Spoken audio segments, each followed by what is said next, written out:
Role comes responsibility. The responsibility to know when you are the right person to lead and also when you are not. That was New Zealand Prime Minister Jacinda Ardern announcing her resignation after 5.5 years in office. And it's not because of some scandal or because the people want her out. She said it's simply because she's burnt out and felt she couldn't lead her country anymore. She was just 37 years old when she took office back in 2017, and Ardern led New Zealand through a plethora of problems. She confronted multiple crises, including the worst terror attack in the country's history, and when a white supremacist shot and killed 51 worshippers in a mosque. In response, she famously passed laws banning semi-automatic weapons. Also, she led the country through a volcanic explosion that killed 22 people. Not to mention, for 18 months, Ardern largely kept coronavirus out of the country, despite it ravaging the rest of the world. She also pushed forward a bill targeting net zero carbon emissions by 2050. Oh, and she was the second elected leader to ever give birth while in office. But just like the work that you do for your job, it seems like it's just never enough. Ardern and her government faced criticism that it was lacking on execution of their big ideas. So with an election coming later this year, she figured she might as well call it quits now. So in the wake of her resignation, citing burnout, we wanted to bring things down to smaller scale and talk about you and how us everyday people can experience burnout. Joining us now to help us have that conversation is mental health expert and author Sheila Robinson-Kiss. Sheila, I kind of want to start simple here. What does it actually mean to be burned out? Like, what does it look like or feel like when someone's experiencing that? Thank you so much for having me back, Ashley. You know, burnout, the best description I can give you, it's a pervasive feeling of exhaustion and disconnection. It's that feeling of I'm looking for some relief, some light at the end of the tunnel, and it's not there. Yeah. And this was actually my first thought when the story came out, because, you know, I'm sure older generations, our parents and grandparents, people have probably experienced this.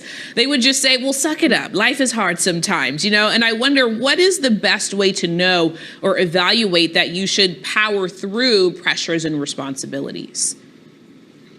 Well, you know, the term power through, that's an interesting term, and many of us can relate to that.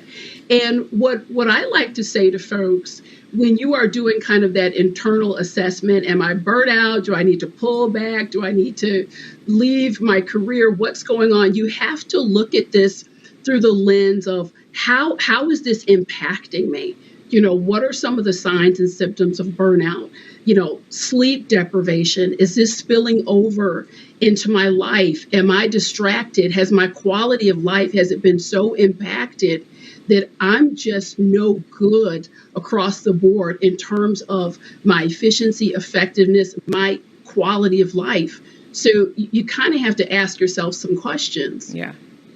And I want to ask you, I worry about mothers, right? Like, she made history as not just a woman and a young person, but as a mother. And so what do you say to people who may never say this out loud, but who say, see, this is why mothers or women shouldn't be in leadership roles, because she ends up stepping down?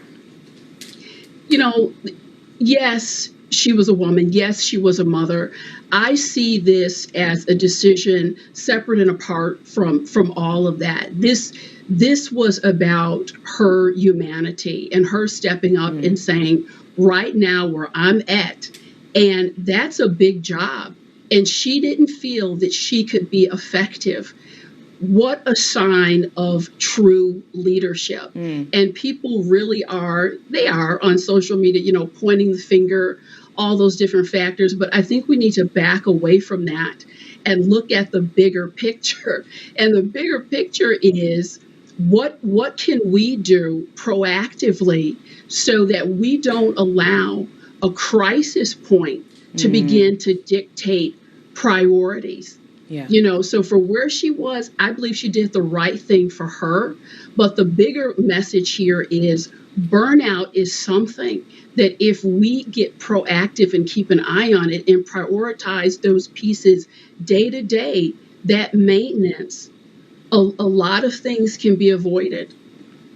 Sheila Robinson-Kiss, I always appreciate you being able to come here, add context to these situations on a human level. We appreciate you. Thank you. Absolutely. We'll be right back.